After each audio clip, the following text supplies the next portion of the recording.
Sekarang marilah kita belajar tentang apa yang dimaksud dengan hidup sebagai orang yang telah diselamatkan. Prinsipnya jelas, kita telah diselamatkan oleh kasih karunia Allah melalui iman dalam Yesus Kristus, Tuhan dan Juru Selamat kita. Hakikat keselamatan adalah dipersatukan dengan Yesus Kristus melalui iman. Iman itu didasarkan pada Injil atau firman Allah. Injil atau firman Allah itu diefektifkan oleh Roh Kudus di dalam hati dan pikiran kita. Roh Kuduslah yang menginsyafkan kita akan dosa, meyakinkan kita akan kebenaran tentang Kristus, dan menggerakkan kita untuk bertobat atau berpaling dari dosa, meninggalkan dosa, dan mempercayakan diri kita kepada Yesus sebagai Tuhan dan Juru Selamat kita. Selamatkan itu berarti dosa-dosa kita yang begitu banyak, besar, dan berat itu telah diampuni Allah. Diselamatkan itu berarti kita dibebaskan dari perbudakan dosa. Selamatkan itu berarti kita dibebaskan dari cengkraman kuasa-kuasa jahat. Selamatkan itu berarti kita dibebaskan dari kebinasaan akibat dosa-dosa kita. Diselamatkan itu berarti kita telah berpindah dari kegelapan kepada terang. Diselamatkan itu berarti kita telah diterima oleh Allah sebagai orang benar. Kita telah diangkat oleh Allah sebagai anak-Nya. Kita telah dijadikan oleh Allah sebagai milik Yesus Kristus. Selamatkan berarti kita telah memiliki hidup baru dalam Yesus Kristus. Selamatkan itu berarti kita hidup dalam persekutuan dengan Kristus. Kita hidup dalam penyembahan kepada Allah yang hidup dan benar, Allah yang sejati, Allah Tritunggal. Diselamatkan itu berarti kita hidup dalam dengar-dengaran akan firman Allah. Berarti kita tekun mendengarkan dan setia melakukan firman Allah. Diselamatkan itu berarti hidup dalam pimpinan Roh Kudus. Diselamatkan itu berarti hidup memuliakan Allah dan menjadi saksi Kristus.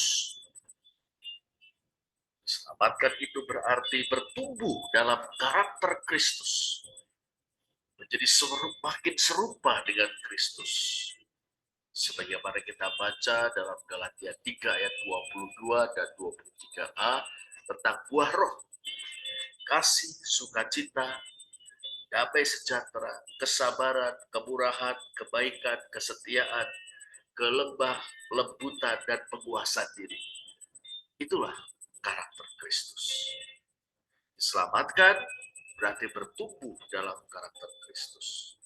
Diselamatkan berarti bersekutu dengan saudara-saudara seiman di dalam gereja Tuhan, di mana kita saling mengasihi, saling meneguhkan iman, saling meneguhkan pengharapan, saling meneguhkan kasih.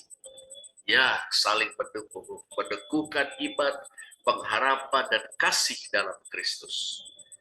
Saling melayani sesuai dengan karunia-karunia yang diberikan Roh Kudus kepada kita.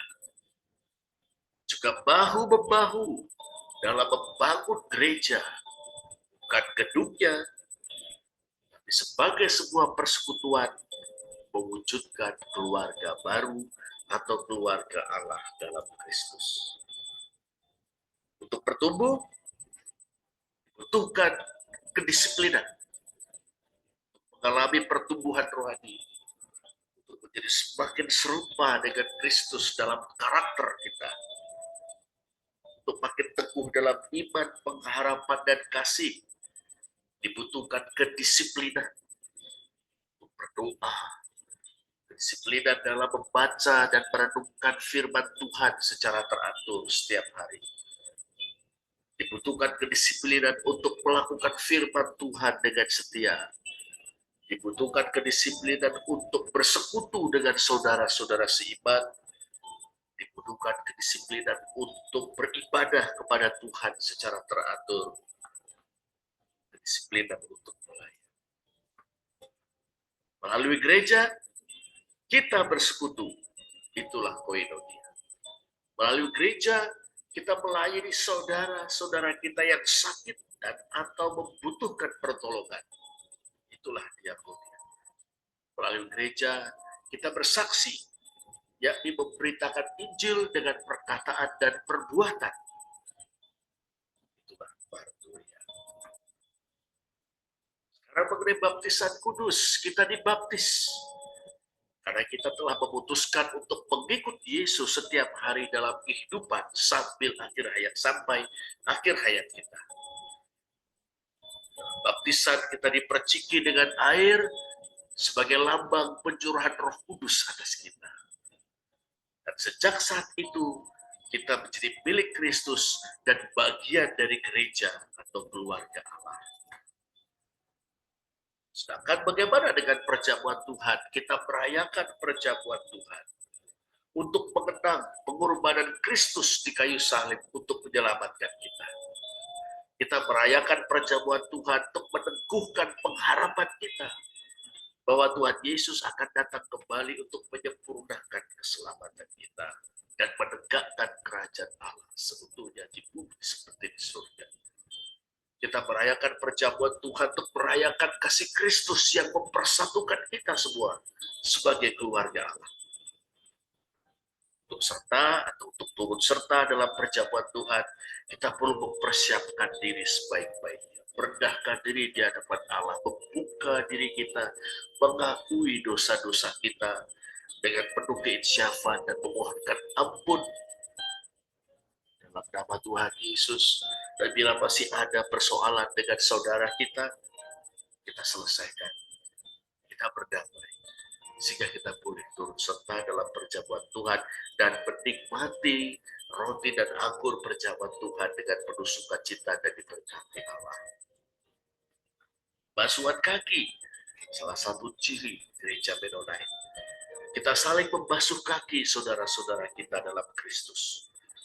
Di situ kita belajar rendah hati, belajar merendahkan diri, memberi tempat, memberi diri kita tempat yang rendah, mengutamakan yang lain.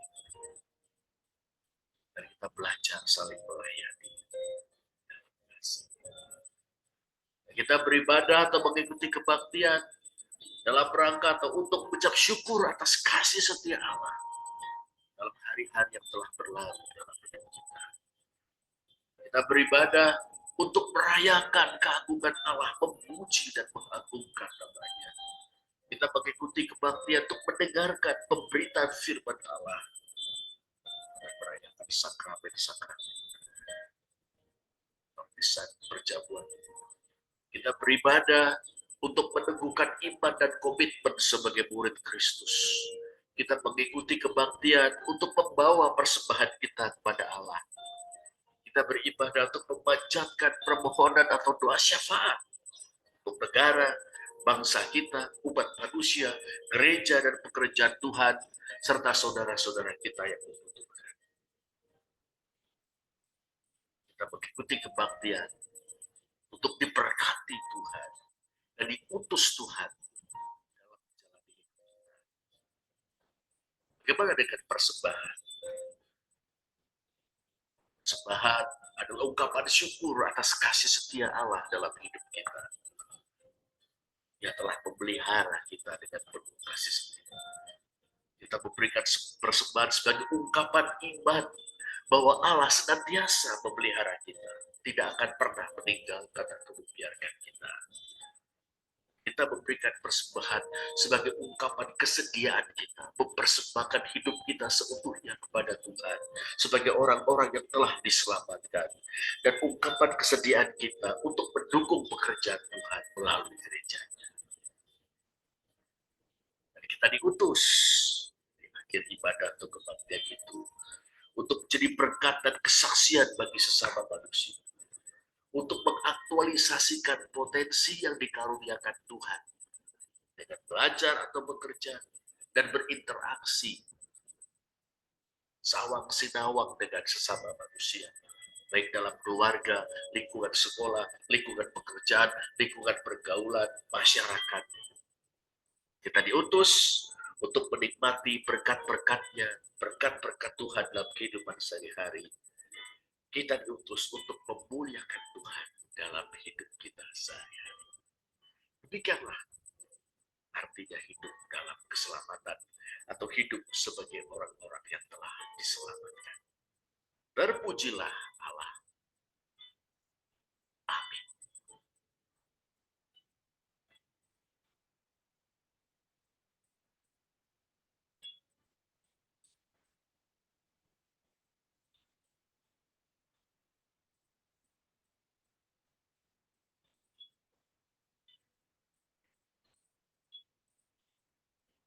Mari teguhkan hati saudara.